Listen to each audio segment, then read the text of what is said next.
Okay, maybe. Let me email you.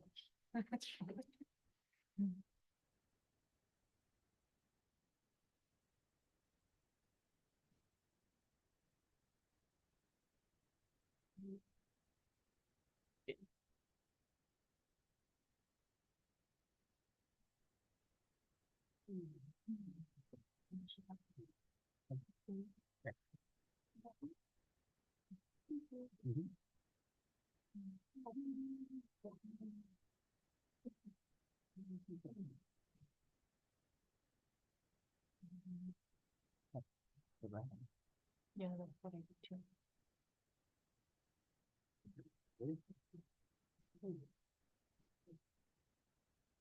Good evening, all city council meeting of Greenfield, to order, March 11th, 6. Please do roll call. Oh, okay. Mayor White, Here. Mayor Pro Tem Rodriguez. Here. Councilmember Ortiz. Here. Councilmember Jones, Here. Councilmember Garcia. Here. Do we have an invocation? Okay, right. Well, then we'll move right to the Pledge of Allegiance, please. Please stand. Ready? Luke? I pledge allegiance to the flag of the United States of America and to the republic for which it stands, one nation, under God, indivisible, with liberty and justice for all.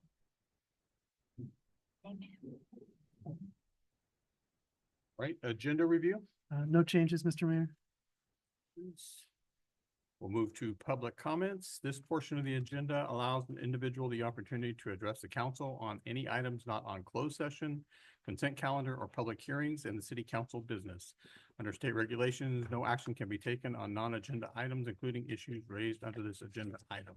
Members of the public should be aware of this when addressing council regarding items not specifically referenced on this agenda. Do we have any public comments tonight?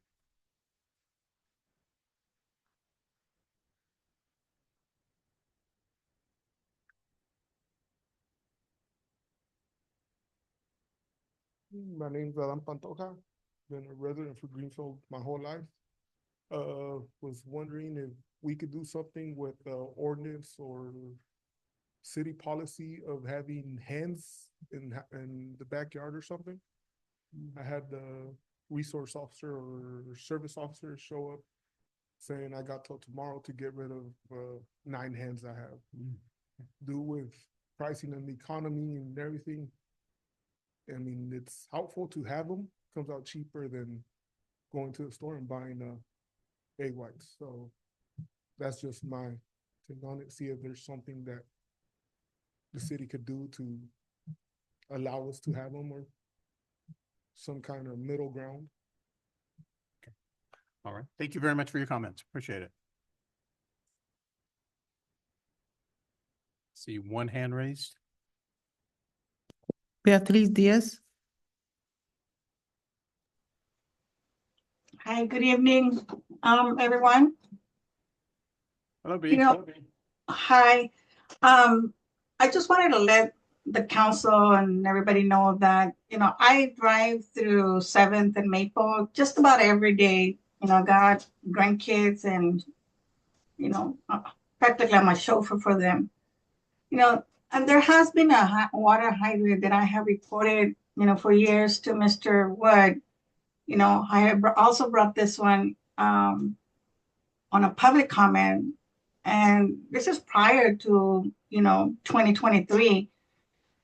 And I'm just concerned because it hasn't been fixed. And Miss Jamie had called me and told me that it was not easy to purchase any water hydrants. My concern is that the water leaks for over 2 years is too much. And who's paying for that water?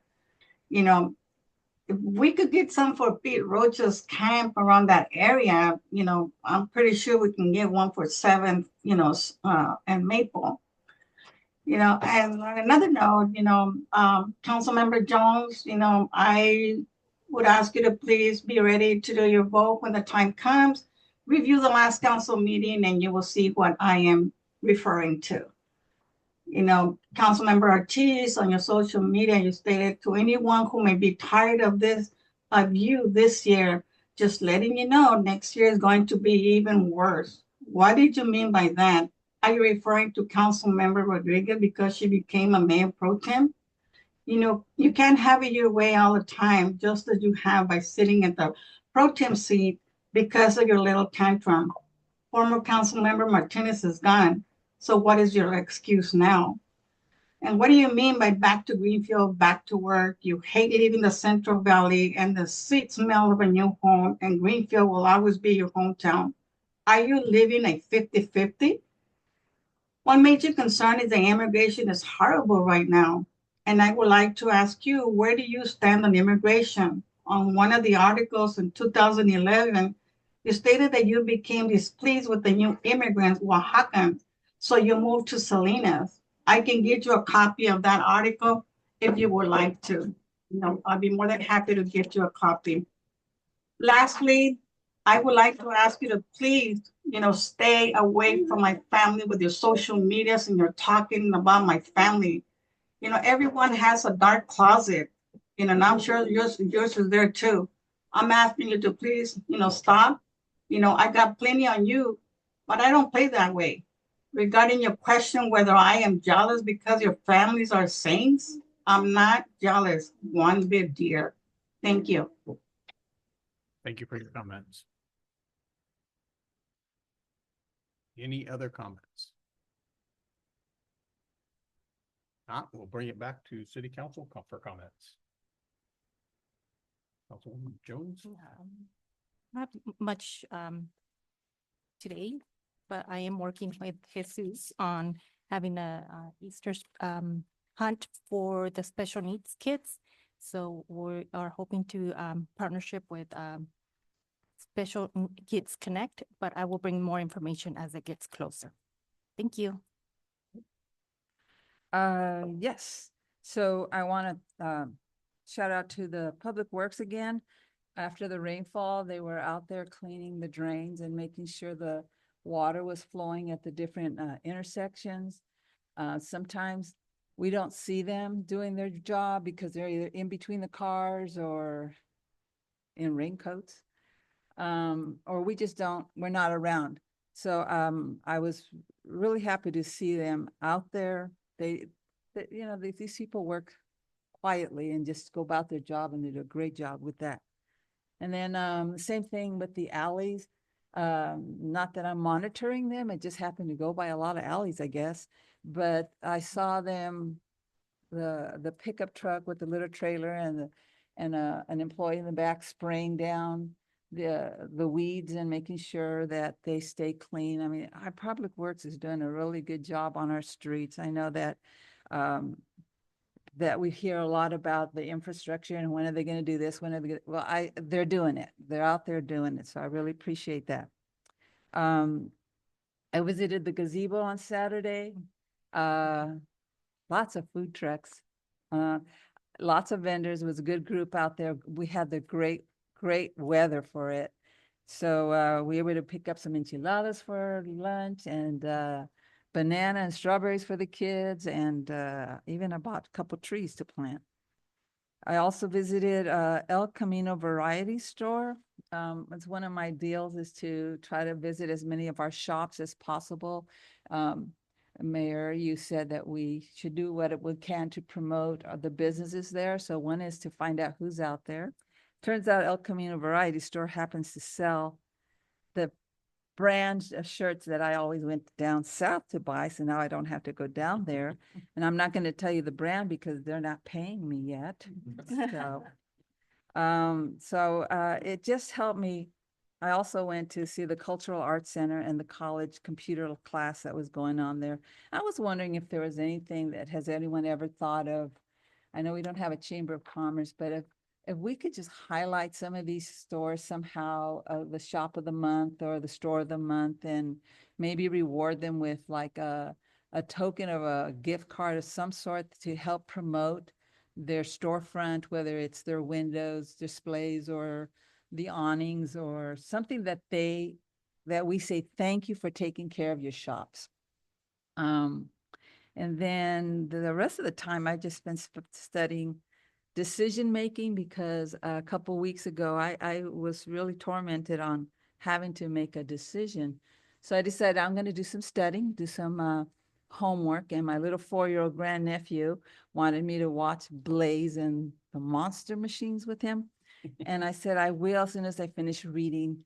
And he said, what are you doing? I said, I have homework. He goes to TK. He goes, I have homework too. I said, I have homework. And he goes, what are you studying? I said, I'm studying how to problem solve and how to make decisions when people don't like the decisions I need to make and they're hard. He says, oh, kind of like Blaze and the Monster Machine, they problem solve. I said, yeah, they do. They do. I said, adults need to learn to do that. So that's what I'm studying. He goes, what's your problem? I said, my problem is, people keep telling me that I was elected to be a voice. I have to use this mouth to talk to people and what they're telling me. And he goes, but Bubby, you need to use your whole body, not just your mouth. You have to use your eyes and you have to use your ears and your hands. And sometimes you have to use the tools and sometimes you have to call your friends. And so what's your biggest problem? I said, water. Our city needs water. I'm trying to figure out how to get water. I said, I bet you know what water is for. He goes, duh. And I said, well, that's what I'm fighting for, mijo, so that when you grow up that you still have clean water and take a bath and brush your teeth and flush the toilets. Yes, mijo, he and I speak the same language. Anyway, that's a bit. That's it. Okay, thank you. Councilwoman Ortiz. Good evening. Just a couple of things. I noticed that the lights were on 12th Street, across the street from the apartments. The tenants are very happy. The seniors are extremely happy because it's light out. A lot of them are walking in the nighttime. They get their exercise, so that prevents falls and anything else that could happen out there. So whoever that was, thank you. I appreciate it. I went over to the gazebo, the farmer's market this weekend, and I went to a couple of the stores, and everybody's really happy about the farmer's market, and they're saying they're getting a lot of foot traffic, so they're really excited about that. But only one problem is that the parking. Mhm. Half of their customers are having to park in the housing that's behind, and it's not good. I kind of walked around a little bit and I thought maybe if the people didn't park along that one street, there would be a little bit more parking. But I don't know if they're setting up right there. It looks like they're setting up on the street. But like I said, I don't want to mention any names on the stores, but they're happy for the foot traffic, but the parking is becoming a real big problem. And it's going out into the neighborhoods now. And so it's just something to think about. And I was just wondering also, did anybody find out anything on that new pharmacy? Mm. I went over there, the doors are locked. I don't think they're in business yet, but I there's see that- signs up. I see the windows are all blacked out. Is there Yeah. a reason? It's kind of strange, so Mhm. be interesting to find out what's going on there. And that's all I have. Right, Thank you. Very good. Like it was closed. Mayor Pro Tem? Good evening, everyone. First, I want to start with just talking about the FAFSA deadline because it got extended from March 2nd to April 2nd. Most of our students rely on financial aid to go to college. Myself, my family, and our community, our whole county, countywide, it's about 85% of students qualify for full financial aid. So it's really important that that get done. And along with that is the California DREAM Act application also. Even if you don't think that you qualify, you still need that application complete even to be considered for any grants or scholarships. All grants and scholarships always have a requirement that you file the FAFSA or DREAM Act application as part of their criteria. So just automatically, if you didn't do that, you're already not eligible. Okay, so I just want to put that reminder out there. I know that it's a cumbersome process to fill out that application, but very well worth it. Second, I wanted to provide an update on our item, our MST item. I had asked at our last board meeting to have it on this month's agenda, and it was not put on this month's agenda. So I made the request again at our meeting, that it be put on the agenda because my request wasn't even noted on the minutes that I had made that This request. is the MST agenda, right? The MST, MST board meeting agenda, yes. So we met and, the request is that there be an item about extending the on-call services that will be ending when the circulars start up. And a key point in all of that is that we won't have service to the shopping center, which has, you know, our only pharmacy in town and things like that. So it's gonna be considered by the board, but I would request that any of our residents that are impacted by this, look out for that meeting in April if you can make it. I'll announce the date at the next meeting because it's still further out. We only meet once a month. But the voices of our community really matter, and it was really impactful when they went. A group of them went the last time and took MST to go to the MST meeting and talked about the impact it will have on their lives if they lose that service. So I'm one voice and I'm happy to be there and be the advocate, but the voices of our community carry a lot more weight than my voice does. So I would encourage our residents to participate. There's also a Zoom option. So if transportation is an issue, you can make public comments through Zoom as well. And then lastly, kind of going off of what Councilmember Garcia was sharing about difficult decisions. In the last couple of weeks, I've been contacted by many residents, more than other times, except for MST. That's been a big one. About the decision that we made, or that was passed at the last meeting regarding our public safety director position. And so there's just one thing I want to clarify first is that my opposition to that item wasn't in any way a reflection of whether or not Chief Mixer could do the job or is qualified to be a director of public safety, or, you know, he has the expertise. It had nothing to do with that. And if the meeting is watched, you can see that my points were regarding that I'm personally against passing a pay raise for anybody without knowing what that position typically, what is the typical pay for that? And we didn't have that information. And so a lot of the concern from our residents has been that we would do that. So I just want to request that in the future, when we have any item about a pay raise, that the information is provided to us up front, because it may not have been a contentious issue had all the information been there. But we didn't have it at that time. And I just think, you know, everyone knows how I felt about that. But what I do want to say is that City Manager Wood provided the information to us after that. And I do want to share that because it wasn't part of the agenda. So, excuse me. The 3 cities that we received supplemental information on were the city of Sunnyvale, the city of Guadalupe, and city of California, or California City. Their populations though are 8,000, almost 15,000, and then 156,000. So what I had requested was comparable cities, and I don't feel that any 3 of these examples are comparable to our population size. Maybe California City at 15,000 is close, but you did note on that one that the director of public safety is not a police officer, and their salary is 180,000 a year. And then you provided what ours is going to be. The new calculation would be almost 256,000 a year. So I want that information to be public. I want it to be transparent. It's important, and people are really concerned about that item. So I wanted that to be part of the public record. And that's all I have. All right, very good. Thank you. Sure, you have one more?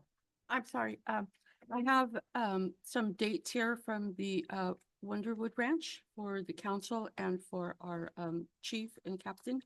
And I'm gonna give it to Ann so she can send out an email, so then whoever hasn't gone, they can pick the dates when they can go, but only two council members can go. But I do have some dates, and she listed about 4 or 5 of them, so hopefully one of them will work out.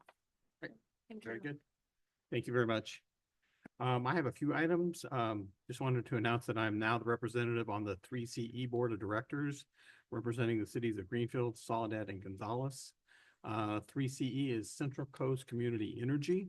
It's a community-focused model that allows for greater commitment to clean and renewable energy while supporting community investment.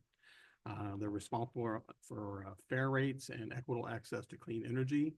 I attended their orientation meeting in Monterey on the 26th. The main thing I found out is that there's a lot to learn about 3CE and electric energy generation and distribution. So a lot to learn there.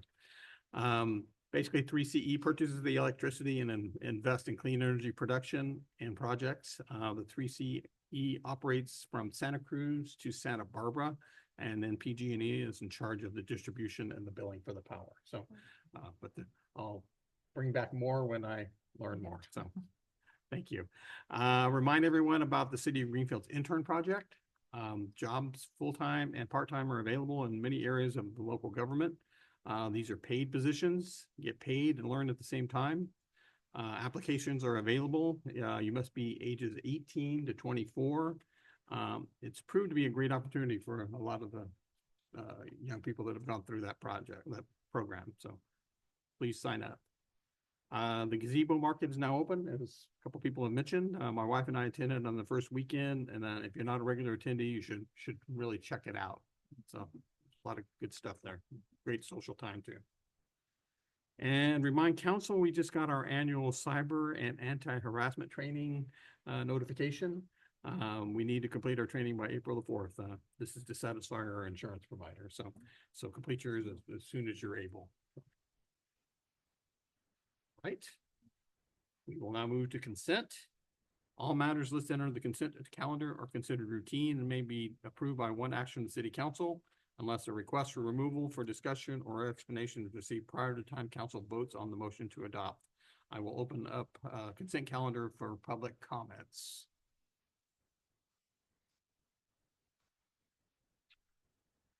Seeing none, I'll bring it back to council. Does anybody need anything pulled? To have any questions? No, move to approve. Hmm? We- Move to approve? Yes. You looked at me like I was saying I have something. a motion to approve. I need a second. Second. Been motioned and second. All in favor signify by saying aye. Aye. Opposed, motion passes. Thank you. Item J1, a proclamation of the City Council, City of Greenfield proclaiming March 25th, March 2025 as American Red Cross Month. Whereas this March, we celebrate American Red Cross Month by recognizing the compassionate acts of people in Greenfield and by renewing our commitment to lend a helping hand to our neighbors in need. Since Clara Barton founded the American Red Cross more than 140 years ago, generation after generation has stepped up to deliver relief and care across our country and around the world. Bring out the best of humanity in times of crisis. Advancing this noble mission, the volunteers, blood and platelet donors, and supporters who now give back through the Central Coast chapter remain unwavering in their commitment to prevent and alleviate human suffering in the face of today's emergencies. Whereas the contributions of the local Red Cross, 133 in the county, give hope to the most vulnerable in their darkest hours. Last year in Monterey County, volunteers helped 64 families affected by 30 home fires by addressing their urgent needs like food and lodging, as well as providing recovery support. In addition, they installed 655 smoke alarms, collected 1,939 blood donations, provided first aid and CPR training to 1,830 residents, and assisted 153 families of our armed forces. Whereas this work to uplift our community is truly made possible by those who selflessly answered the call to help whenever and wherever it's needed. We hereby recognize this month of March in honor of this remarkable service, and we ask everyone to join in the commitment to care for one another. Now, therefore, I, Mayor Robert White of Greenfield, I hereby, by virtue of the authority vested in me by the laws of Greenfield and California, do hereby proclaim March 2025 as Red Cross Month. I encourage all citizens of Greenfield to reach out and support its humanitarian mission. Thank you. Good evening, Mayor and City Council members. I really appreciate the proclamation that you bestowed to the American Red Cross every year. It is a pleasure to work with such amazing volunteers and community partners. We do respond to many wildfires and home fires. It's our daily business, unfortunately. And so our big mission is to install as many smoke alarms possible in the communities to help alleviate some of that loss of homes and loss of lives. We've had a lot of fatalities. I cover Monterey, Santa Cruz, and San Benito. This will be my 36th year with the Red Cross. And there's no stopping us. So while we'd like your money, we'd also like your volunteer time or your constituents' time. I will be getting a flyer to your city staff to help promote the free program that we do is installing smoke alarms in the community to make sure that they're as safe as possible. Thank you. Thank you very much.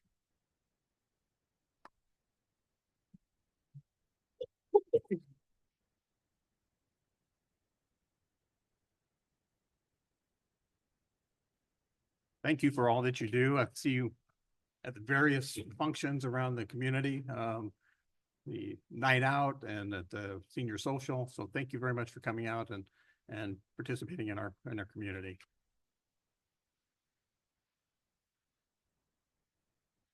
Right. We will move to item J2, ITN Monterey County Valley Line Transportation for Seniors and Visually Impaired Individuals in the Salinas Valley.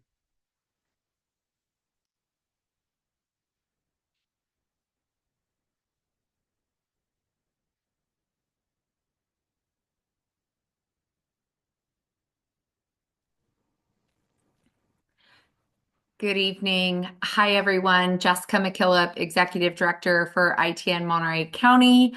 I believe there was a presentation with slides. I don't know if that's going to come up there, if I'm allowed to share screen.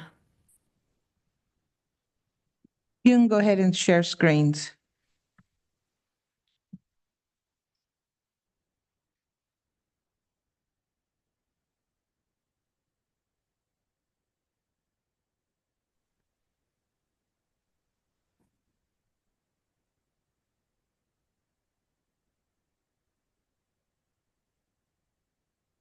Okay, hopefully everyone can see this okay. We can, thank you. So as I said, thank you so much for welcoming us. My name is Jessica McKillop. I am the Executive Director of ITN Monterey County, the only nonprofit in Monterey County providing what we call dignified rides for seniors and visually impaired adults. We are a affiliate of ITN America, and ITN America was started in the early 90s. The founder's 3-year-old son was almost killed by an 84-year-old gentleman backing out of his driveway, headed to the grocery store like any other day. And she realized what happened there in her little community was happening everywhere in our nation. Our keys represent our independence, and she started ITN Portland, Maine in 1991, and she grew the national umbrella in 1995. ITN Monterey County was a part of a needs assessment from Leadership Monterey Peninsula that started with a feasibility study in 2010. We then had Todd Muck, who is now the Executive Director of TAMC, the Transportation Agency for the county, lead that cohort and raise the money and do the research to start our affiliate here in Monterey County. So he, under the guidance of the Action Council for Monterey County, recruited the funding and selected a board, and we delivered our first ride in 2011 and opened our doors in January of 2012. Our model is dignified, individualized, and custom tailored transportation. So we rely on volunteers who give a ride when it's convenient for them, but our commitment is to our members. So we give rides on the peninsula and in the larger city of Salinas 24/7, 365. I'll talk a little bit more about the expansion project in a bit, but I just felt like the history and some of the importance of our organization as a whole showed some relevance to the audience. So this was our very first member writer, Doris Beach, and our very first paid executive director, Nancy Bud Garvin, and she lived to be 101. And this was our second starting writer. And Jenny took rides to get her hair done and grocery shop. And Matt Nelson, featured there, was a part of the founding group and our first unpaid executive director back in 2011 and 2012. To date, we have over 550 ITN writers. In addition to that, we partner with community constituents. So Aspire Health Plan is a Medicare Advantage plan throughout the county. If you have Aspire, you have a transportation benefit. And that benefit, unless you are wheelchair bound, is going to be ITN giving that ride to your critical medical appointment. So we have over another 400 riders on average every year that rely upon us for rides. Right now, we have about 45 active volunteers. We've had over 100, well, we celebrated our 10-year anniversary in 2022, and we had 165 volunteers at that point. So we're well over 220 volunteers that have supported us throughout the duration of our existence. And again, those part-time paid drivers are really critical. They are the ones who are providing the majority of the rides when I get to talking about our Valley Line and North Line rural community projects. So to date, we've delivered over 105,000 rides. We had a fantastic celebration this last fall at Laguna Seca, recognizing our 100,000th ride, which was delivered in downtown Salinas. Some statistics for you. We all know that as a country, a nation, our independence is represented by those car keys. So when someone takes those away, or we're no longer physically able to operate a vehicle, we don't really have many other sources. And much to what the Mayor Pro Tem referenced this evening, MST is changing its route system, and it's highly unlikely that that on-call route is going to stay in existence. So we are really trying to forge forward and expand our Valley Line plan, our rural project that's been in place for 2 years. But as you can see, there are just some real facts, and I love sharing this. We partner with the California Highway Patrol and do what we call Age Well, Drive Smart presentations, and we've done those in collaborations with venues in South County that also hold the Meals on Wheels SOCOs. And the fact is, as we age and we gain experience, we obviously get in less accidents and we get less citations. But again, as we get to those senior silver years, we're starting to see, and this is not surprising to anyone, that those accidents go back up and the fatalities associated with them are tremendous. So what we do is we replicate that comfort and convenience of an individualized vehicle. We do not expect our senior member riders to walk to the bus or to be anywhere outside of their home. Our drivers show up at their home, knock at their door, help them with all of those items they may be carrying or needing. All of our drivers undergo a background check, a driver orientation, and are constantly monitored by our organization. And we also have emergency contacts for every single person, both our drivers and our volunteers, because again, we aren't a taxi or an Uber. We're not just going to assume that you scheduled a ride with ITN and then you forgot about it or you took some other mode of transportation. So we are really improving public safety for everyone by allowing those who are no longer able to drive safely to transition from the driver's seat to the passenger seat. We again serve anyone over the age of 60. Our rural projects also serve veterans of any age, and again, those with visual impairments over the age of 18.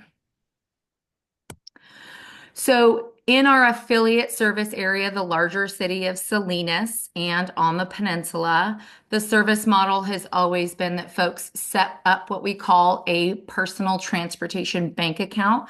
No money changes hands at the time of the ride. There's an annual membership fee that's charged, which helps us offset those affordable rides that we keep discounted to keep our members going where they want to, when they want to. And they receive a statement in the mail that tells them how much they took as far as rides go, and then they replenish that transportation account that belongs exclusively to them. So this is an example of what a ride would cost and what is available on the peninsula. We do have grants and scholarships that are currently affording our Road Scholar program to reduce the membership fee and also sponsor $7.50 of every ride that we deliver in our affiliate service area. And as we continue to grow Valley Line, this is our hope. We really hope that there will be community anchors and partners in South County that show up and say that this is a vital service and allow us to extend this to our rural community residents. So those Life Essential Trip, Valley Line and North Line projects, I'll go into a little bit more detail, but Valley Line currently is serving south of Salinas through and into Soledad, with our goal and hope to grow through and expand through and into King City by this summer. And North Line currently serves to the Santa Cruz and San Benito County borders, all of the larger font cities you see there currently on the peninsula and into Highway 68 corridor are served by our affiliate service model. We were so grateful in 2022 coming out of the pandemic to be a part of a federal transit project and partner with Alliance on Aging. Almost everyone that shows up to any community event can identify Reina Gross and other community staples that are just key leaders, and they're known for that reliability. Alliance on Aging has been around for over 75 years, and so it was a fantastic opportunity for us to collaborate with them. And we formed steering committees, which really influenced how our rural projects were developed. We knew that folks would be traveling a further distance for critical appointments. We heard during our survey and intake process in formulating these two rural projects that folks were discharged from Natividad or Salinas Valley Memorial Hospital and expected to pay for a taxi, sometimes $250 or $300 to get home to Greenfield or King City.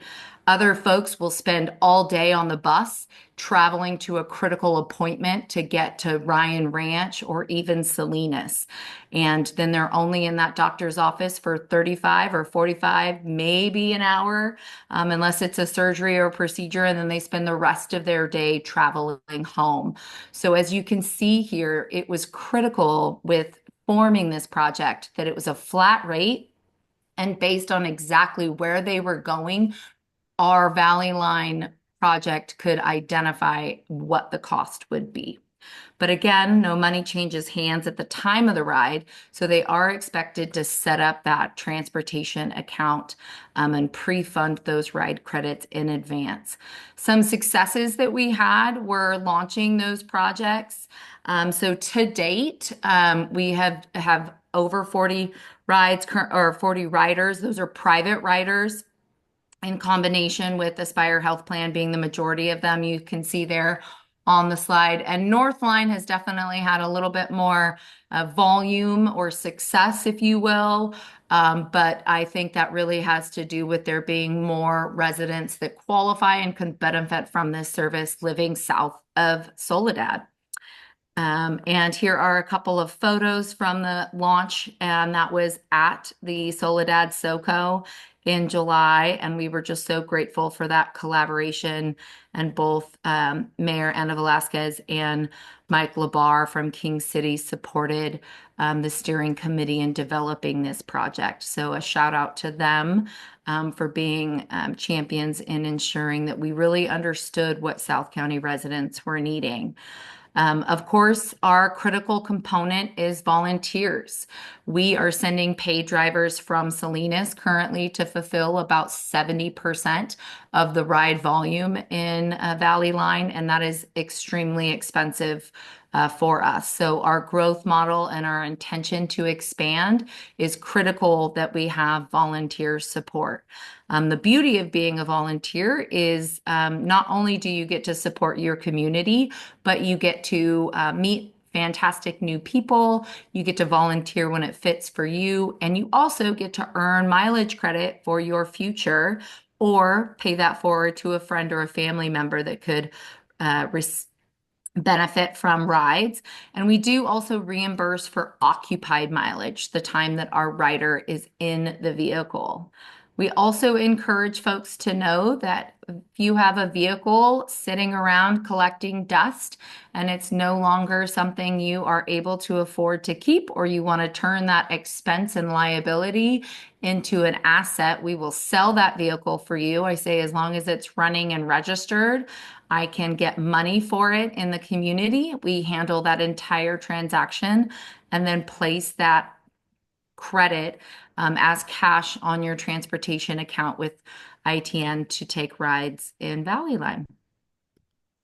And I hope I kept it short and sweet enough for all of you. I really appreciate the opportunity to get the word out. I encourage all of you to continue spreading the word and letting people know that this is an opportunity for them. If they have Aspire health plan benefits, they can absolutely take rides with us now. And our goal is to recruit volunteers so that we can be providing rides in Greenfield and King City very, very soon. And I'll go ahead and stop sharing. If there's any questions I can answer, I'd be happy to do so. I'll open it up to council for questions. So the services, I saw the slide was 24/7, but that wouldn't be for this program. This one here, this flyer says it's Monday through Friday, 7 a.m. to 7 p.m. So it's Correct. Yes. Valley Line currently runs for what we call Life Essential, Monday through Friday, 7 a.m. to 7 p.m. So that's grocery store, pharmacy, banking, and of course, medical appointments. Thank you. How soon do you expect to be serving Greenfield? As soon as we get 30 committed volunteers. 30 volunteers? Ideally, yeah. Our goal is 24. So the faster we can get volunteers and get the word out, I think my board would be much more inclined to, because the reality is once we say we're there's no going back. If they call by 2:00 today, we guarantee that ride for tomorrow. So with that type of model, it does create a fantastic demand, but we want to be able to fulfill all of those requests and not be that organization that overpromises and underdelivers. How many do you have in Soledad? Do you have the 24 in Soledad? Currently, volunteers that live in South County, we have 2. And both of them work and reside in Salinas, and the majority of the rides that they help provide are in our affiliate service area. Okay. If you're able to get this set up, I noticed it says low income rates are available. Can you give us a little more detail on that? Yes, thank you for bringing that up, Mayor White. And I did have a little dialogue with the city manager, Mr. Wood, and we would be very willing to, kind of have additional conversation about collaborations and partnerships. But the Rhodes Scholar program in our affiliate service area has always been dedicated or funded by private donors, and then those volunteer ride credit donations coming back to the organization. So currently none of that exists in the Valley Line arena. And kind of the concept, initial baby phases of this project, Mayor Labar and Velasquez, mentioned there might be some way, and we should definitely consider this too, if there was a way to kind of pre-fund that, transportation account, because the feedback that we get is they're hesitant to pay for a service they have not experienced. And so, much like MST or a taxi, you pay once you've completed that ride. And so this is a little bit different style and approach for them. We absolutely would love to have community funding that dedicated to reduced rides for those in Greenfield. But I definitely think a individualized driver picking someone up, taking them to the pharmacy, and then taking them to the bank and taking them home for $8 is pretty affordable. I realize that it's definitely not the $2.50 to get on the bus, but it's definitely a tailored experience. If you were to set up a transportation account, how much donations would you need? In order for a scholar program, that would be something I'd have to, consult with my board about. Conceptually, I think originally when we were talking about it, the idea was, 15 or 25 residents could qualify, where that money is prepaid for them. That money stays prepaid because then they're going to pay for the ride in which they take. The challenge for us comes from the risk of if someone doesn't prepay $50 and they take 2 rides to Salinas and that's, $75, and then they don't pay that, we've now lost out on, $25 when there's a prepaid account versus $75 when there's not. Is there an age limit on your volunteers, like a minimum age or for volunteers? That's a fantastic question. Thank you for reminding me. Our requirements are that they have 5 years of good driving history.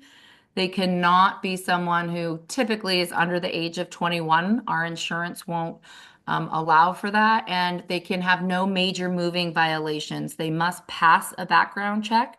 And all of our paid drivers and about 95% of our active volunteers have all self-selected to be a part of the California DMV pull notification program, where I'm notified within 48 hours if their driver's license is ran for anything suspicious, failure to make a complete stop, anything. My question is about the cost. So in the column on the handout that we got, and I think it was on your slides, it says cost per one way by distance. So taking a is considered 2 trips, 2 rides. So Correct. Because if you conceptualize that a doctor's appointment is going to be, 45 minutes to an hour, then that would be an A and a B ride is how we define it. So correct, it would be twice that cost. So if they were coming to Salinas, it would be, I believe, I don't have that slide in front of me anymore. Sorry. I believe it's about $30 to get them to Salinas. So the round trip would be $60, much less than a taxi. The segment would be conceptually where the driver takes them in town. So they say they want to go to the pharmacy and then they want to go to the farmer's market. One driver doing 2 stops and then taking that rider back home would be that $8 in-town ride rate you see. Thank you. Okay, thank you very much. You're very welcome. All right, thank you very much for the information. Appreciate the update. That's at least it's a possible another alternative. Not the total answer, of course, but the more things we can come up with, the better off we'll be. So, all right, thank you. Absolutely. Happy to be a partner however we can. Thank you. We'll move on to J3, presentation 2022-2023 audited financial statements by Michael Sparling.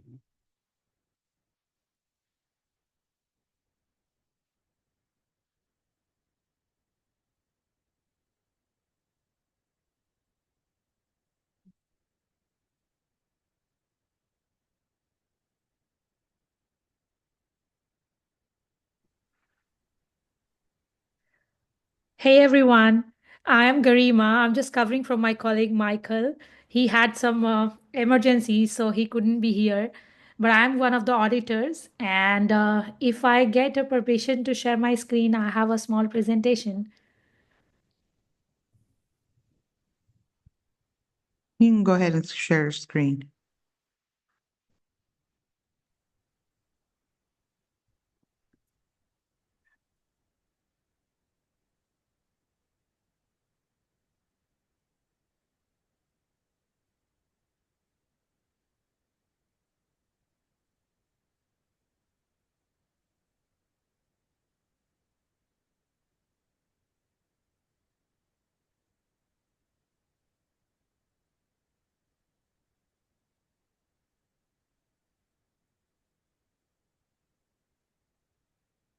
Give me one quick second. I'm just making it.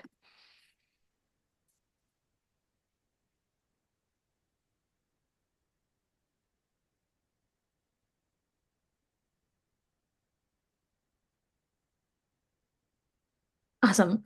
So please let me know if you can see my screen. Yeah. Awesome. So thank you everyone for giving me the opportunity to work with City of Greenfield. This is the first year we being the auditor. So I'll just walk you through, this is a 88-page report, but I'll walk you through the important highlights, what we did, how the audit was performed, and what is the result. In the 88-page of report, then if you see in the last, I think 86 or 87 page number is the audit result. But I'll walk you through how everything happened. I'll start with management responsibility, as in your responsibility. The financial statement is in accordance with a GAAP and free from material misstatement, whether due to error or fraud, is a part of management responsibility. Design, implementation, maintenance of internal control is management responsibility. Accounting policies, accounting systems, and significant estimates are made by management. We just evaluate the reasonableness of accounting systems and accounting policies. Audit framework consisted of planning, risk assessment, fieldwork, review, and reporting. As our auditor responsibility, our responsibility was to form and express an opinion on the financial statement, to exercise professional judgment and maintain professional skepticism throughout the audit, identify and assess the risk of material misstatement of the financial statement, whether due to error or fraud, and design and perform the audit procedures in responsive to those risks. As in my prior slide, I said, design, implementation, and maintenance of internal control is a part of management. We just obtain an understanding of internal control. If we see there is some issues or, something is not going good, if it is under the materiality threshold, we just inform the management. We evaluate the appropriateness of accounting policies, which is used by management, and reasonableness of significant accounting estimates that are made by management. We conclude condition or event that raise substantial doubt to continue as going concern for a period of time. We have used a lot of technologies. We used a document were exchanged through online portal, third-party portal called Suralink. The finance team uploaded everything over the Suralink. We use Caseware working papers, Caseware IDEA software for compliance and test work. We have used statistical and non-statistical sampling techniques, and everything was as per prescribed by AICPA audit sampling guide. Risk assessment, since this was the first year for us to do it, so we have documented the audit questionnaire concerning city's disbursement, cash receipt, various areas like payroll, journal entry, financial reporting, IT, related party fraud risk, to test the control and evaluate the effectiveness in preparing reliable financial statements. We performed the preliminary analytics as a part of extensive planning phase. Audit procedures also included test of account, analytical method, third-party confirmation for your bank, loan, receivables, review of your estimates, and subsequent event and contingencies. This is the main part for the audit, which is around, I think, 86 or 87 number of page. Financial statement, which is an unmodified. We also say clean opinion. Clean opinion or unmodified opinion is the opinion which, is the best opinion any audit can get it. If I explain in like a non-accounting language, which means the audit report is something in the financial statement the third party can rely on. So I'm always happy to, announce the unmodified opinion. Internal control over financial reporting. We did not have any material weakness. We did not have any significant deficiencies. Also, we did not see any non-compliance material to financial statement. So everything is actually very good. Required communications. We conducted our audit in accordance with auditing standard generally accepted in United States of America and standard applicable to financial audit contained in government auditing standard issued by Controller General of United States. Audit always provide a reasonable but not an absolute assurance that financial statements are free from material misstatement. Audit was conducted as we planned and previously communicated with your finance team. I'm also happy to say that we did not notice any unusual transactions. We were independent throughout the audit. No significant difficulties were encountered during the audit. Generally, the first year audit is a little tricky, but we did not encounter any significant deficiencies. Also, I'd like to thank the whole finance team, Paul and Evelyn, and everyone who was supporting us and helping us to complete the audit on time. There were instances where we used to email your team, call your team, and your team was always so responsive. So I would like to thank all your team, all your effort. And yes, I open the floor for questions. Thank you. Any questions? Comments? Paul, I guess the only thing I have question on is how soon do we get the next year's audit? Oh. We're free now. Yeah, we are. And thank you for your patience. And I want to thank Harshwal and company because this was your first audit your first audit with us. And that tends to be they've got a lot to learn about our organization. And they worked very, very hard. We were answering questions. She said my name, thanks to me for helping. Evelyn did it. Evelyn and her team did everything. And so it's really, really to that group. When do we get started? I think it can start as early as I think next week. It depends on Michael. Michael is the key to this whole thing. If he's out tonight, we hope everything's great with him, but we expect him to start very soon. We internally, all of the requests have gone out to all the departments. And we have a list of things that they need to be collecting for 23-24, and it should be underway shortly. Okay. That would be good. I think the sooner we get all those right up to date, the better off we'll be. This makes a more transparent situation and everybody knows what's going on. So, any other questions or comments? I'll add my thanks to Evelyn and the accounting team for getting that done. So I'm sure not an easy task dealing with people from the outside looking over your shoulder. So thank you very much. All right. Thank you. Thank you, everyone. I just realized I've turned my video off. So good to see you all. Thank you. Thank you. Thank you. Take care. Have a wonderful evening. Bye. All right, we'll move to J4, presentation, Greenfield Parks Accessibility and Inclusion presentation. Hi, good evening, Mayor, City Council members. Jesus Perez, Recreation Manager for the City of Greenfield here. I will have a playground safety and accessibility report for you all. This should be on our screen pretty soon. So what I have is a spreadsheet that will show the different categories that, based on the survey that was done at the parks, will tell us, what is our safety rating, our ADA rating, and the cost to transition from just safety compliant to ADA compliant, and then an all-inclusive park playground area. I'm just going to give a little bit of, I'm going to go all the way to the bottom of the spreadsheet. So just a little bit of background on what makes park inclusive. Miracle Playgrounds did a really good job doing this survey for us. About 90% of the play structures here in Greenfield are Miracle Playgrounds equipment. They install playground equipment in a lot of the cities nearby. I know they've worked with Soledad. I know they've done a lot of work in Salinas. And here in Greenfield, doesn't surprise me that most of our parks are Miracle Playgrounds. So from the information that I received, most of the playgrounds between ages 15 to 20 that they've surveyed don't no longer meet the ADA and inclusive standards.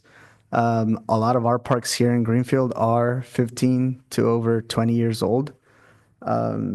So we did work on safety standards a couple years ago. I would say 2 years ago, our staff worked with Miracle Playgrounds, and now all our parks pass the safety ratings, which is really good. And I'm gonna go through this list of parks so that we can get an idea of what it's gonna cost. And as you'll see here, some of them are marked as priority 1, priority 2, priority 3. And that's based on the age. As I mentioned, some of our parks are a little older than others. So by that standard, priority 1s are parks that Miracle Playgrounds, as other manufacturers of playground equipment, would recommend cities focus on their replacement a lot sooner than priority 2s, which can wait. They said maybe, give it a 2 to 5 years, start thinking about it. And 3 being, you have a good park, it's fairly new and or well maintained to where, it's not a top priority for replacement. So we could start with Primavera Park. This park is a priority 2, and the estimated equipment cost to give us the upgrades that we need, like more ground level activities, which is important to ADA, and fix a ramp into the play box. It would cost $65,000 in just the equipment. With the prevailing wage installation, it would cost a total of $91,000. This is assuming that our staff does not have the capacity to install it ourselves, which in most of these cases, since they would be replacing older equipment with newer equipment, a total replacement, it's very likely that we will pay the prevailing wage for installation. The reason why this park doesn't have the all-inclusive numbers on here is because not all parks meet the what they would call like requirements to be or capacity to be selected as locations for all-inclusive parks. Inclusive parks are usually a big draw, so cities like to have at least one full inclusive park because they know that's going to be a big draw for the community. It's much needed. But it's not common to have smaller capacity or pocket parks have all the all-inclusive stuff, amenities. So just like a couple of the next parks that you'll see here, they won't all have anything for inclusive. And just to get ADA and safety compliant. So like I mentioned, all our parks are past the safety rating. This park in particular has an A for safety rating and ADA rating of B. All our parks are also ADA compliant. Some of them are barely compliant, which you'll see the C, but we are technically compliant in ADA. Rotary Centennial, this park is a priority 1 because of the age of the park. And the estimated cost for just the equipment is $99,500. With the prevailing wage, installation of this equipment would cost us $139,300. So that is for the Rotary Centennial Park, and that has a safety rating of B and an ADA rating of B. This would help. A lot of these are going to say ground level activities, which from what I've learned from this report, it's just the ground level accessible equipment was not, a top priority back in the days when these parks were installed, like they are now. Tuscany Park has a priority 2, is in the priority 2 category, and this has estimated equipment cost for upgrades of $104,900, and with installation, it would cost the city $146,900 to get it up to a top ADA compliance. Half of the elevated activities are not accessible by transfer. I believe that's what that means is it's very difficult for somebody in a wheelchair to get to most of the activities, to access those, and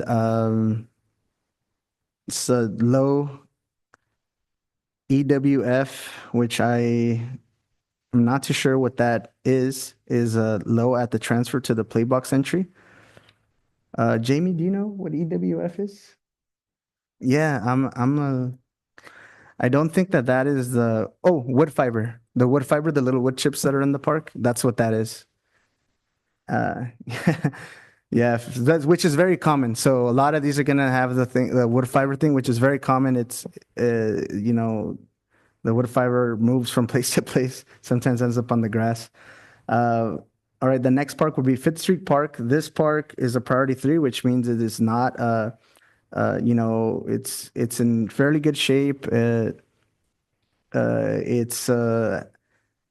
The equipment is well maintained to the point where it's not a big priority to replace.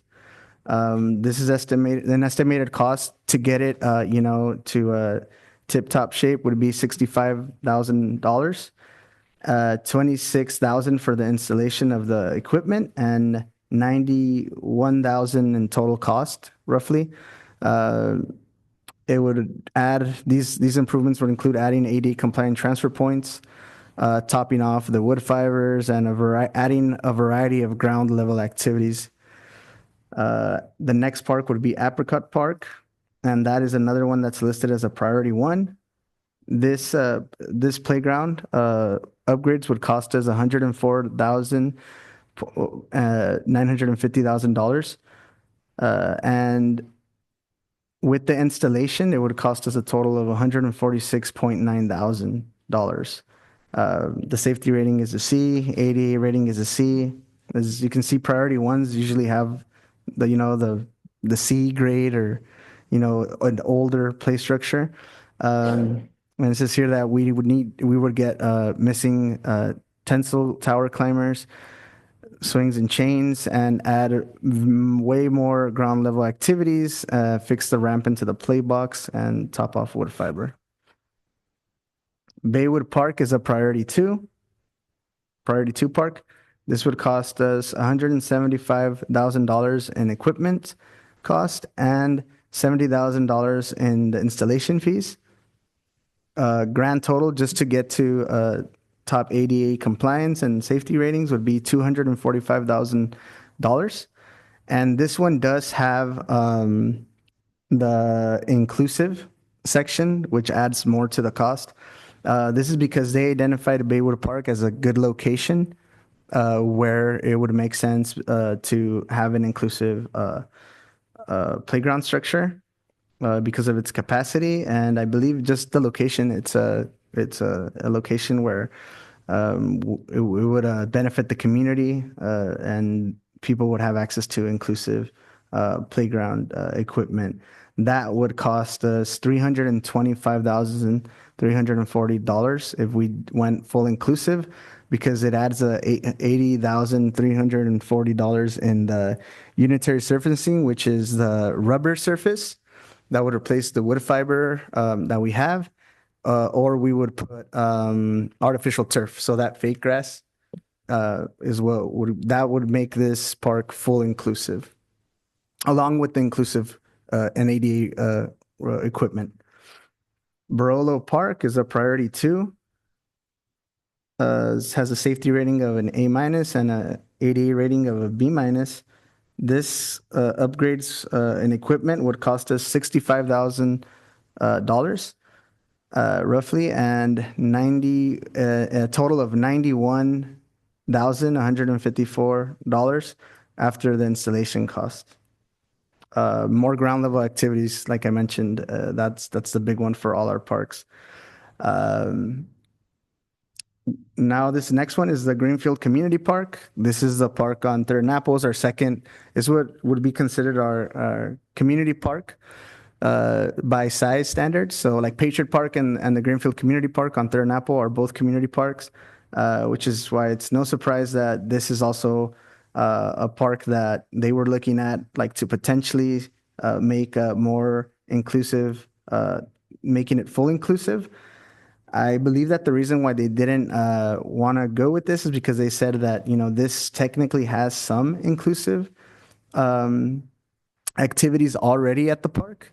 Of course, it's our choice. I can have them look back because I did have that question. I said, well, it doesn't really make sense that other parks would meet those standards and not that one. But I'll follow up on why the Greenfield Community Park wouldn't be a good choice.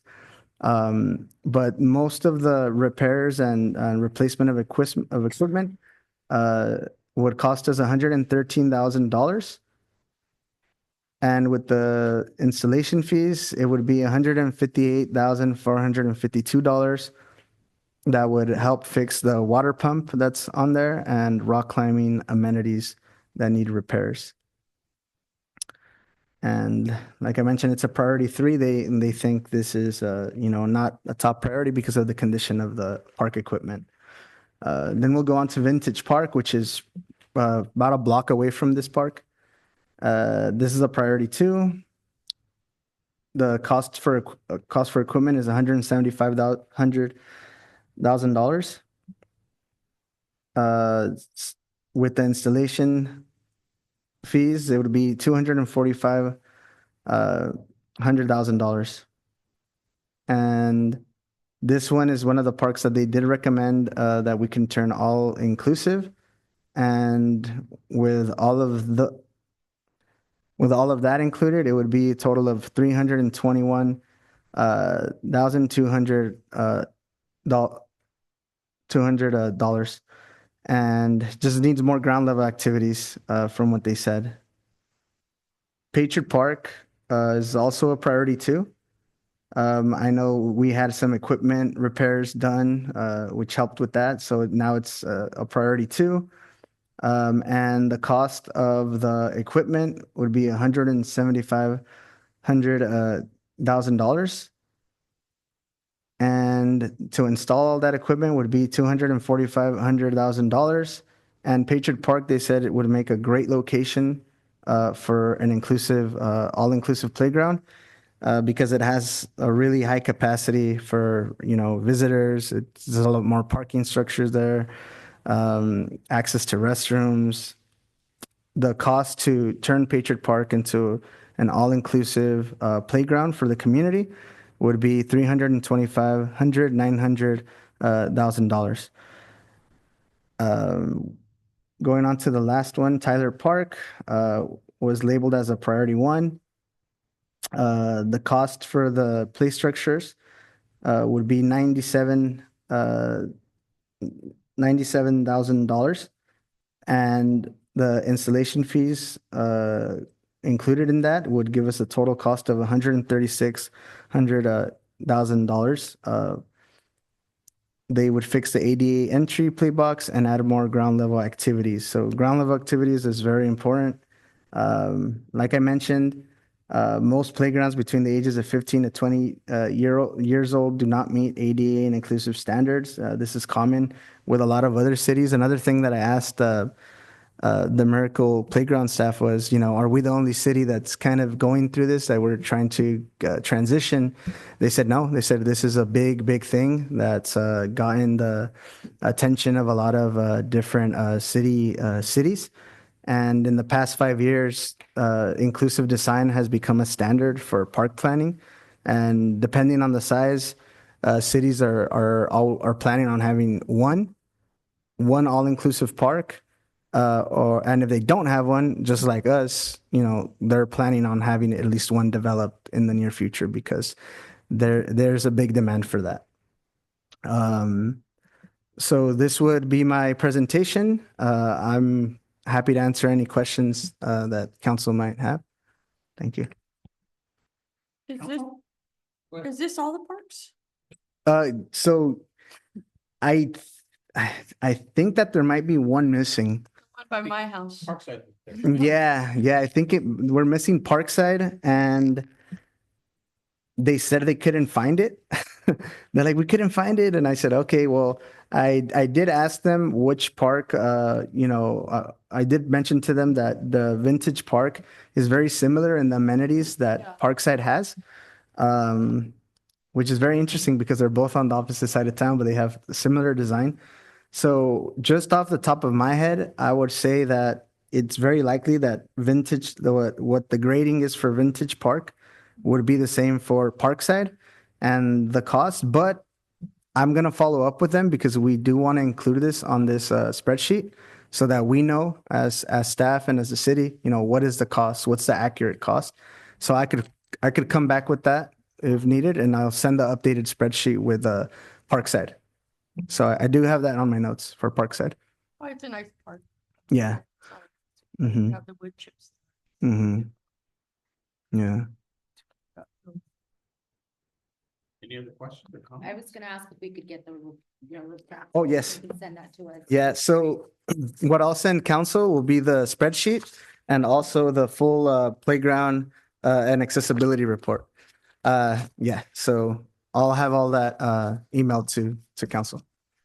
Are there any grants or anything out there that you're aware of that we could possibly For tap into? for parks, there is a couple of grants, but it's mainly to develop new parks. Not so many grants, especially from California State Parks. It's not really for like repairs or replacements. It's more like you're going to develop a new park, similar to like the park grant that we received for the new rec center and park. There's more grants out there like that. Unfortunately, not so many for us just replacing what we got. But we can look into it. Definitely. Definitely, if you can take a look around and see what's out there. That's Okay. These numbers are not small, so.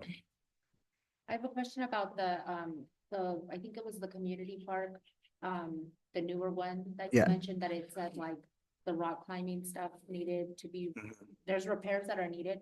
So, when there are already some repairs like swings missing chains and things like that, what's the process for those getting fixed anyway? Cause that's not even like really an ADA thing. It's just like park maintenance, right? Yeah. I think for those it's just I would say, Jamie, just budgeting for them so that they can be replaced at this next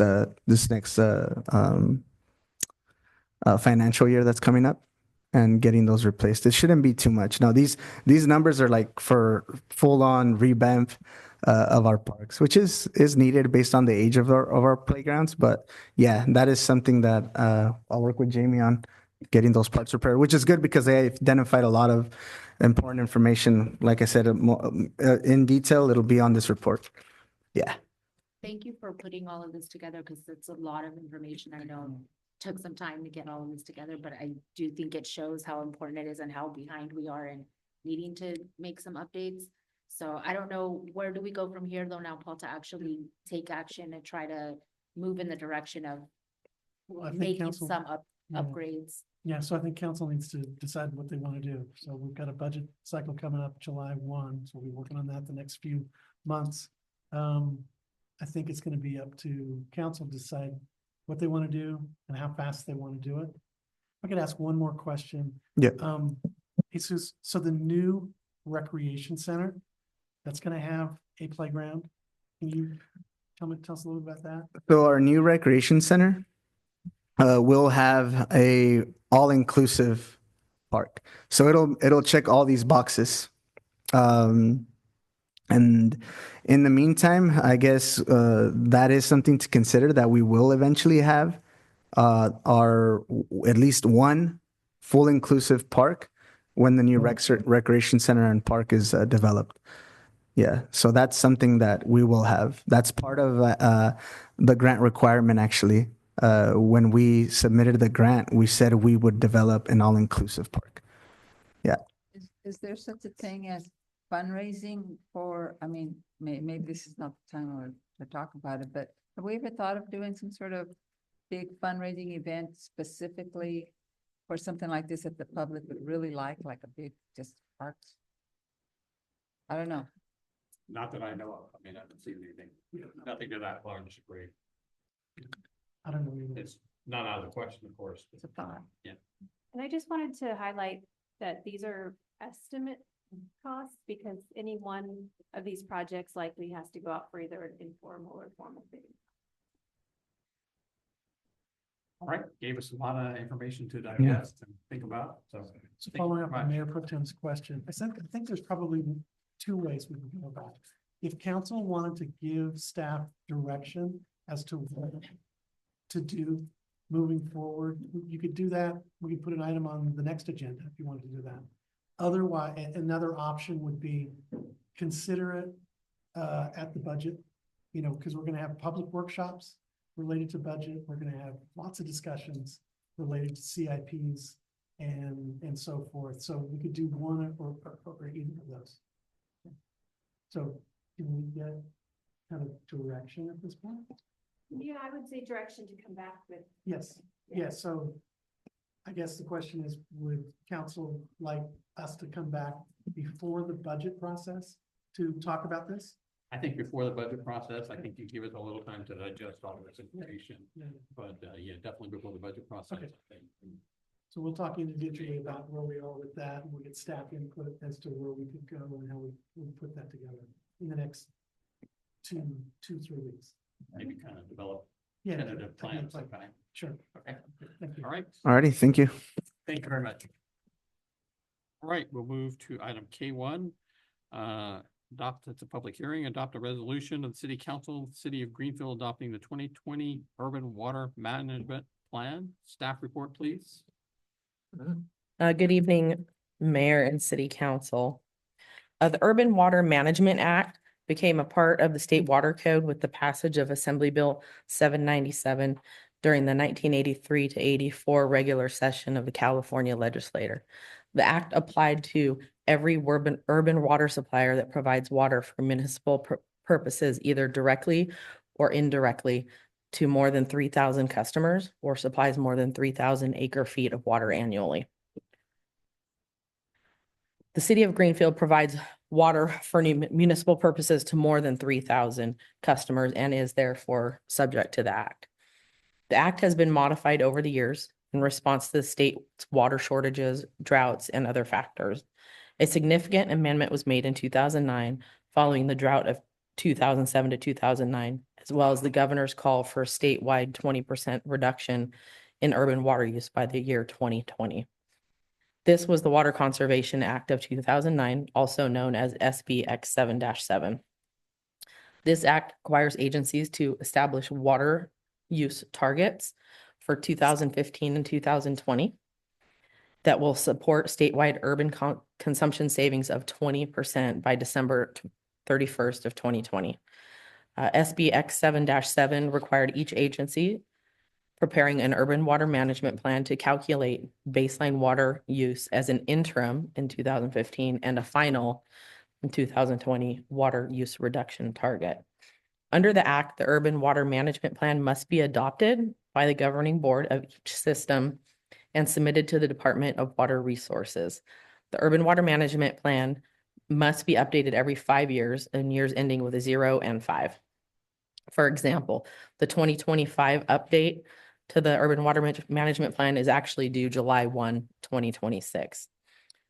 These plans support the supplier's long-term resource planning to ensure that adequate water supplies are available to meet existing and future water needs. Here's my attachment. 2020 Urban Water Management Plan that's in the staff report was prepared following the requirements of the Urban Water Management Act SB X7-7 and plan preparation guidelines issued by the California Department of Water Resources. The 2020 Urban Water Management Plan indicates that the city's actual daily per capita water use was 90 gallons per capita per day, as established by the tables and procedures prepared by the Department of Water Resources. The city's 2025 target goal is 126 gallons per capita per day. The interim goal for 2020 was 106 gallons per capita per day. With the 2020 actual consumption of 90, gallons per capita per day. The city has actually met its 2020 target. A review of this item, the 2020 Urban Water Management Plan update was not completed by the city by the due date of July 1, 2021. The 2020 Urban Water Management Plan is quite past due and needed to be completed, whether if the deadline was met or not. Adopting the 2020 Urban Water Management Plan will close the gap on the state requirements, assist the city in obtaining funding for the new wastewater treatment plant, and guide staff into the 2025 Urban Water Management Plan update, which is due July 1 of 2026. There is no current impacts on the city's budget, and the Urban Water Management Plan does not require the city to implement any new water conservation or management programs that are not already in place in the event of a water shortage.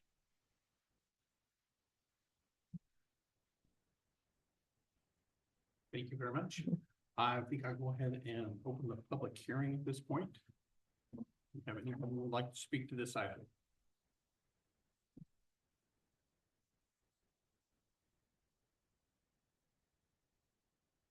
Seeing none, I will close the public hearing on this item and bring it back to council for comments, review, and action. Any questions or comments?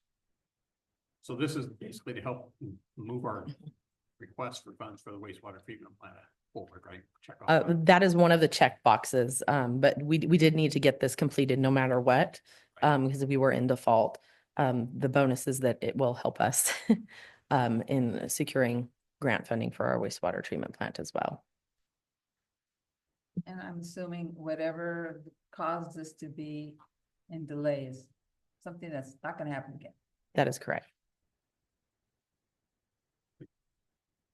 Any other questions or comments? None, I'll entertain a motion to adopt. Second. The motion's been seconded. All in favor signify by saying aye. Aye. Opposed? Motion passes. Thank you. All right, city council business. Resolution of the city council of the city of Greenfield approving a reimbursement resolution to submit to the state clean water state revolving fund for potential loans for the construction of the new wastewater treatment plant. Staff report, please. As the State Water Board has been unable to confirm full grant funding for the construction of the new wastewater treatment plant, the city has decided to include documentation and said attached resolution in our state revolving fund application as an add-on option in the event the city chooses to obtain a loan from the state for construction. All loan applicants that are publicly owned entities are required to submit an adopted reimbursement resolution for review by the CWSRF tax attorney. The attached resolution is standard procedure whenever a public agency is advancing their own funds to pay for project costs prior to the issuance of bonds, the proceeds of which will reimburse the city's unrestricted funds. If the city does not intend to advance project costs at all, they would inform the State Water Board of such decision. Approving and submitting the attached resolution required by the state for potential loan funding does not commit the city to obtain loans from the state's SRF. It provides an alternate avenue if determined that it is necessary. There is currently no budget or financial impacts on approving this resolution. It is, again, not a commitment to obtain the loans, but it is required if we decided to obtain loans through the state. I will now open L1 up for public comment.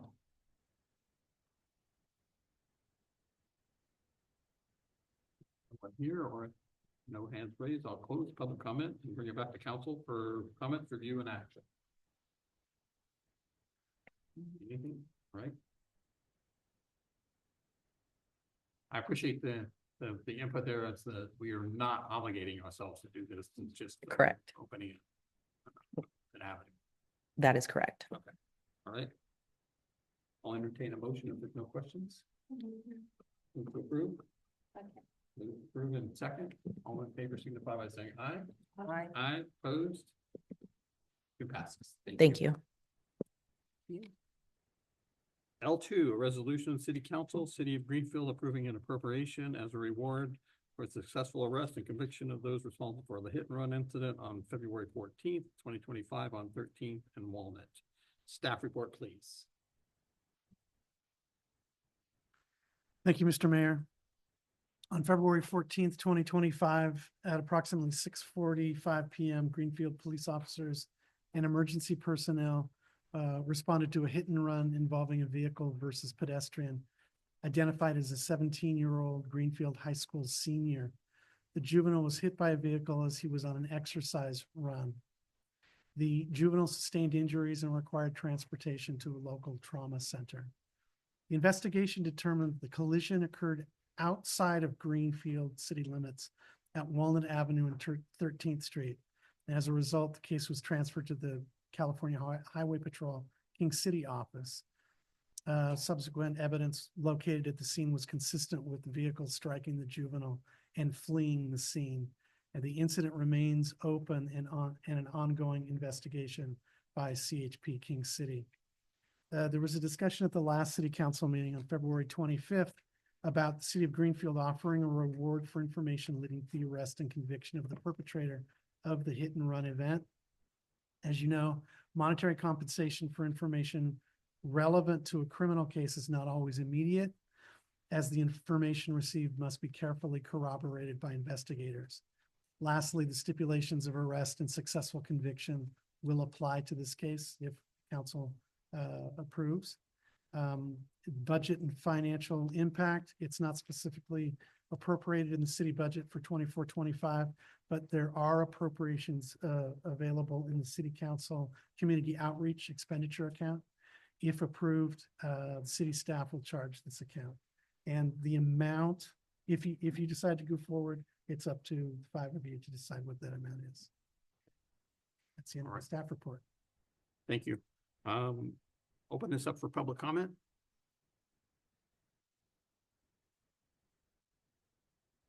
Seeing none, I'll bring it back to city council comments, review and action. Well, I brought this item forward because I happened to find the young man that night, and the main reason being, I don't know, just the feeling of sitting with that after knowing that somebody just left this kid on the side of the road, not knowing if he was going to be okay, and wanting to incentivize the public in some way if this helps somebody come forward to identify, somebody that had damage to their vehicle. That could be a potential person that did this. But it's really about the message that it sends too, if there's an accident, you don't leave the scene of the crime, especially if somebody is hurt and your aid could potentially save their life or not. So I think it's an important message for the community and for anybody that would think to maybe leave the scene of a crime, that as a city, it is important to us to help apprehend a person that would do that. Yeah, so I brought this forward because I want to do whatever we can. It just felt like there isn't too much we can do, but it was something that I thought of that maybe could help bring that person to justice. Okay. Well, I appreciate that it doesn't matter what the trend has been or what's been done in the past, or I think the point is, if you want change, then you need to step forward. And this is one message that we're saying, Greenfield does care. Maybe it wasn't the same in the past, but I think the message would be strong to let people know we do care. We care about what happens to our people. And as a council, we want something to be done, not just ignored. And maybe it is just re-educating the people. But I think that the sense of if this gets advertised out there, it will get advertised out there. And it's going to bring attention that Greenfield cares. And it was a child, but it doesn't matter the age, but it was somebody's child that was hurt and was left there. So we're very grateful that somebody found a way to get them some help. But maybe this is another way to help other people to care to report, to know their duties to report. And I think it's our images that we care about our people. So thank you. Any other comments? Actually, when the killings happened in King City last year, we did step up. We did contribute to the reward over there. Although it wasn't needed because they did an excellent job, you know, with their detective work. Police departments did an amazing job. But it was something that we did. We wanted to show the rest of the valley and our sister cities, I guess you can say, that, you know, that we do care what happens, because here in South County, if something happens in one town, normally it's somebody related to the next town, and we're all intertwined. And so I think this is something that is really good. Yeah. I hate to have to pay somebody. It was the same situation in the last one. But if it brings people to justice, then that's what we need to do. So. Yeah, I would agree. I think we need to send a clear message.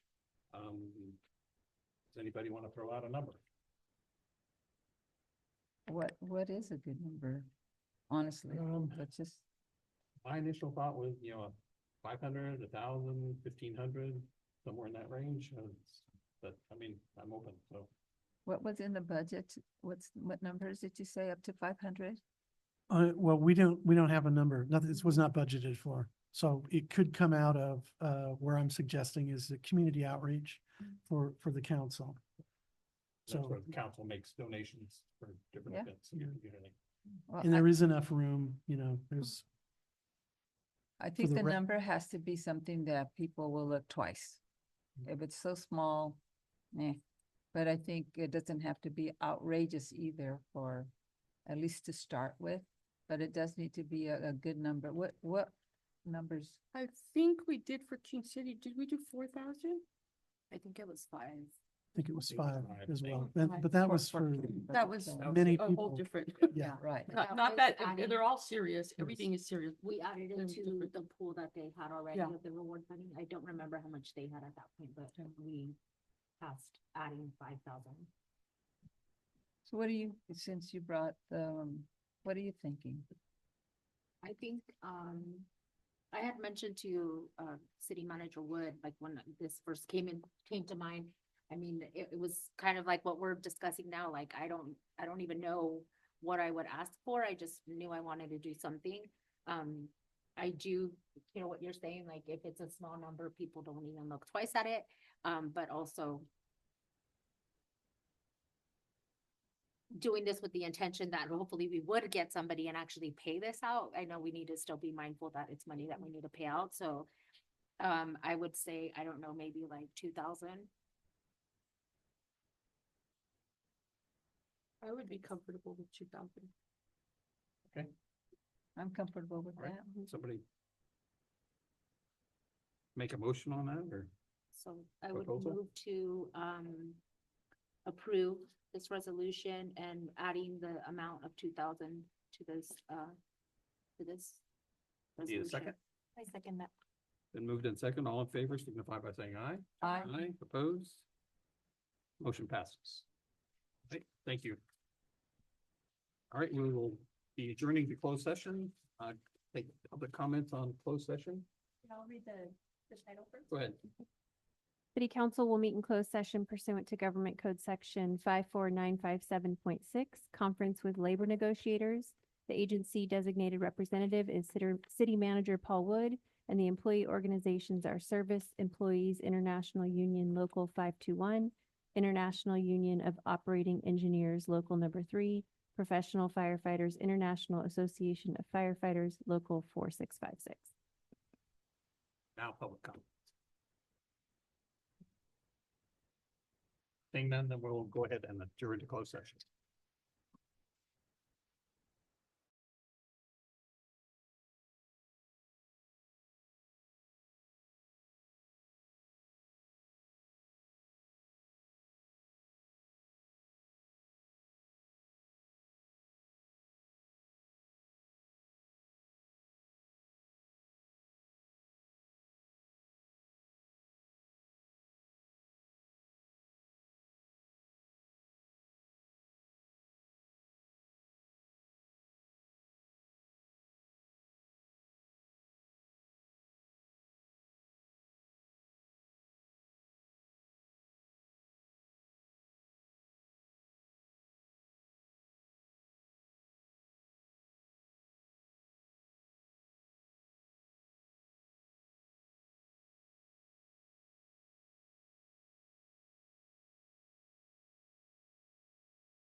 reconvene to open session.